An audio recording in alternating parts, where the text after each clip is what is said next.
আসসালামু আলাইকুম প্রিয় বন্ধুরা, সবাই কেমন আছেন? তো আশা করি আলহামদুলিল্লাহ আপনারা অনেক ভালো আছেন। তো অনেকদিন পরে নতুন একটি ভিডিও নিয়ে আপনাদের মাঝে হাজির হলাম। তো আজকে ভিডিওটি কি হতে চলছে অবশ্যই আপনারা ভিডিওর থাম্বনেল দেখে বুঝতে পারছেন। এক ভাই আমাকে প্রশ্ন করেছেন আর কি যে স্কেল করতে কতদিন সময় লাগে। ভাইটা আমাকে কমেন্ট করছিল, আমি অথচ ওনাকে বলছিলাম আমি কয়েকদিনের মধ্যে ভিডিওটা দেবো ইনশাল্লাহ। তো আমি আমার কোম্পানির কাজের চাপের কারণে আমি ভিডিও তৈরি করতে অনেক লেট হয়ে গেল, তো এর জন্য আমি সরি বলছি। তো যাই হোক, আজকে টপিকটা হচ্ছে স্কিল করতে কতদিন সময় লাগে। আমি তার আগে আর একটা কথা বলে রাখি, এই কথাটা বলার পরে আমি কথা বলবো আর কি। সেই গুরুত্বপূর্ণ কথাটা হচ্ছে সিঙ্গাপুরে আসার আগে আপনার দেশে কিছু হলেও কাজকর্ম করবেন। কি কারণে বলছি? কারণ দেশে থেকে যদি আপনি কিছু কাজের প্রতি অভিজ্ঞতা থাকে, আপনার দেখা যায় যে দেশের যে কোনো বাইরে কান্ট্রিতে যদি আপনি যান, মানে সিঙ্গাপুর না, শুধু যে কোনো দেশে আপনি যান না কেন, আপনি কাজ করতে আপনার জন্য, আপনার শরীরের জন্য বা আপনার বডির জন্য ভালো হবে।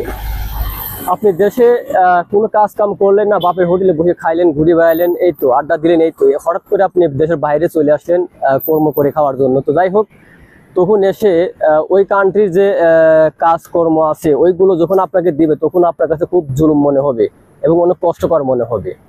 এর জন্য অনেক ভাই আছে যে তারা দেশে চলে যায়, ব্যাক করে চলে যায় আবার, অথচ তাদের বাপের অর্থ সম্পদ আছে। কিন্তু যারা মধ্যবিত্ত ফ্যামিলির ছেলেরা আছে, যারা বাহিরে দেশে আসতে চাচ্ছেন বা আসতে চান বা আসতেছেন, তারা অবশ্যই দেশে কিছু হলেও মাঠে ঘাটে যাই হোক কাজ করে খাওয়ার মতন কিছু অভিজ্ঞতা রাখবেন। আপনার ভালোর জন্য বলছি আর কি। এটা কাজ নিয়ে আসলে কোনো লজ্জার বিষয় নেই, কাজ তো কাজই, আপনি যেটাই করেন না কেন ওটা কাজই। তো যাই হোক, কথা হচ্ছে কাজ করলে শরীর সুস্থ থাকে, কাজ না করলে শরীর অলসতা বাড়ে।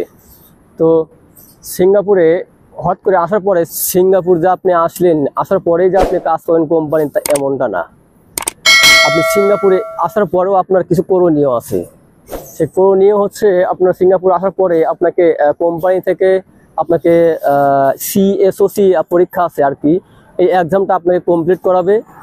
কমপ্লিট করানোর পর এরপরে আপনাকে কোম্পানিতে কাজ দিবে। এখন কোন কাজের উপরে আসতেছেন সেটা আপনি খুব ভালো করে জানেন, কারণ ওটা আপনার আইপির উপরেই লেখা থাকে এবং আইপির উপরে আপনার বেসিক কত হবে কি না হবে, ওভারটাইম কয় ঘন্টা হবে কি না হবে, এটাও লেখা থাকে। তো যাই হোক, সিঙ্গাপুর আসার পরে যে করণীয়টা ছিল সেটা আমি আপনাদেরকে খুলে বললাম। তো যাই হোক, আপনি যখন কাজ করতে যাবেন অবশ্যই তখন আপনাকে সেফটি সহকারে কাজ করতে হবে। ভাই আমি অনেক আগেও একটা ভিডিওতে বলছি যে আপনি যখন কাজ করবেন আপনি সেফটি সহকারে কাজ করবেন, কারণ সিঙ্গাপুর সেফটি ফার্স্ট, কাজের আগে সেফটি ফার্স্ট। আপনি সেফটি নিয়ে যদি কাজ করেন, আপনার সিঙ্গাপুর আপনাকে আরও রেসপেক্ট করবে। আর আপনি যদি সেফটি ছাড়া কাজ করেন, আপনাকে সিঙ্গাপুর লাথি মেরে সিঙ্গাপুর থেকে বের করে দেবে। তো যাই হোক, সেফটি নিয়ে কাজ করবেন, যেখানে যে কোম্পানিতে আসেন না কেন, যে কাজের উপরে আসেন না কেন, সেফটি সহকারে কাজ করবেন। আপনিও ভালো থাকবেন, আপনার কোম্পানিও ভালো থাকবে, আপনার দেশের ফ্যামিলিও সবাই ভালো থাকবে। তো যাই হোক, যে কথাটা বলতেছিলাম আর কি, যে স্কেল করতে কতদিন সময় লাগে। আমরা যখন স্কেল করেছি, আমি বাংলাদেশ থেকে স্কেল করেছি অনেক আগে আর কি, আমি সিঙ্গাপুরে পুরান। আমরা যখন বাংলাদেশে স্কেল করেছি, আমি এসআর ট্রেড নিয়েছিলাম আর কি। আমি আমার কথাটা বলছি, আমি এসআর ট্রেড নিয়েছিলাম। এসআর আমার ট্রেনিং করতে আমার 6 মাস সময় লাগছিল। অনেকে আছে যে 1 বছর সময় লেগে যায়, অনেকে আছে আবার 5 মাস সময় লাগে, অনেকে আছে আবার 8 মাস সময় লাগে। তবে আমার 6 মাস সময় লাগছিল। 6 মাসের মধ্যে আমি পরীক্ষা দিয়ে পাস করে তার 2-3 মাস পরে আমি সিঙ্গাপুর ইন করি। তো যাই হোক, এই হচ্ছে বাংলাদেশের সেন্টারের অবস্থা আর কি। তো বাংলাদেশ সেন্টারে আপনি স্কিল করলে আপনাকে একটু সময় লাগবে আর কি। আবার কিছু কিছু ট্রেড আছে যে ট্রেডগুলোতে আপনার 1.5 মাস বা 2 মাস বা 3 মাসের মধ্যেও আপনার এক্সাম হয়ে যায় বা পাস রেজাল্টও চলে আসে। তো যাই হোক, এখন হয়তো বাংলাদেশের স্কিল সেন্টারগুলো বন্ধ আছে, সম্ভবত বন্ধ আছে আর কি, আমি সঠিক বলতে পারতেছি না, তবে আমার ধারণা বা আমার জানা মতে বন্ধ আছে। তো এর জন্য অনেক ভাই আনস্কিলে সিঙ্গাপুর আসতেছেন। তো সিঙ্গাপুর আনস্কিলে আসছেন, সিঙ্গাপুরে এসে আপনারা ট্রেনিং করতে চান বা স্কিল করতে চান আর কি। তো সিঙ্গাপুরে স্কিল করতে বেশি দিন সময় লাগে না, সিঙ্গাপুরে সর্বোচ্চ 3 দিন অথবা 5 দিন এর মধ্যে আপনার স্কিল হয়ে যায় আর কি। তো সিঙ্গাপুরে যে স্কিল আপনি 3 দিন অথবা 5 দিনের মধ্যে করলেন, করার পরেই যে আপনি পাস রেজাল্ট আসবে এমনটাও তা না। যদি আপনি যে ট্রেডের উপর আপনি পরীক্ষা দিলেন, সেই ট্রেডের অভিজ্ঞতা যদি আপনার যদি না থাকে, তাহলে আপনি কেমনে পরীক্ষা দিবেন বা আপনি কেমনে পাস করবেন? সময় তো কম, 3 দিন অথবা 5 দিন। তো 3 দিনই সর্বোচ্চ হয়ে থাকে আর কি। 3 দিনের মধ্যেই স্কেলের ট্রেনিং করায় আর কি সিঙ্গাপুরে। তো যাই হোক, এই চেষ্টা করবেন যখন আপনি পরীক্ষা দিবেন বা এক্সাম দিবেন, তখন আপনি চেষ্টা করবেন আপনার অভিজ্ঞতাকে মানে ধরে রাখার জন্য, বা আপনার টিচার আপনাকে যা শিখিয়েছে সেটাকে স্মরণ রাখার জন্য।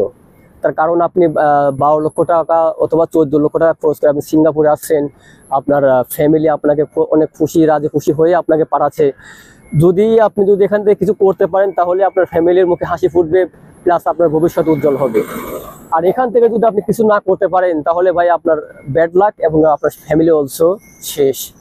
তো যাই হোক, কথা হচ্ছে আপনি সিঙ্গাপুর আসার পরে অবশ্যই আপনি মনোবল নিয়ে আসবেন। সিঙ্গাপুরে আসার পরে অবশ্যই আপনি চেষ্টা করবেন যেন আপনার পরীক্ষাটা ভালো হয় এবং আপনি ভালোভাবে যেন পরীক্ষা দিতে পারেন। আর পরীক্ষার কেন্দ্রে আপনি যদি সেফটি সহকারে পরীক্ষা দেন, আপনার পরীক্ষা যদি একটু 20 থেকে 19ও হয়, তাও আপনার পাস দিবে, কারণ আপনি সেফটি সহকারে কাজ করছেন। আর আপনি যদি সেফটি যদি না থাকে, সেফটি ফলো করে কাজ না করেন, আপনি 100 করলেও তারপরেও অনেক টেস্টার মানে পাস দিতে চায় না। তার কারণ কি, আপনি অগাধভাবে কাজ করছেন বা ট্রেনিং করতেছেন বা স্কিল করতেছেন। তো যাই হোক, সবসময় চেষ্টা করবেন আপনি সেফটি সহকারে কাজ করার জন্য। তো বন্ধুরা, আমার ভিডিওটি যদি ভালো লেগে থাকে অবশ্যই লাইক এবং কমেন্ট শেয়ার করে আমার সাথেই থাকবেন এবং আমার চ্যানেলটিকে সাবস্ক্রাইব করে আমার সাথেই থাকার চেষ্টা করবেন। তো বন্ধুরা, আজকে ভিডিওটি এই পর্যন্ত ছিল। সবাই ভালো থাকবেন, সুস্থ থাকবেন। আল্লাহ হাফিজ।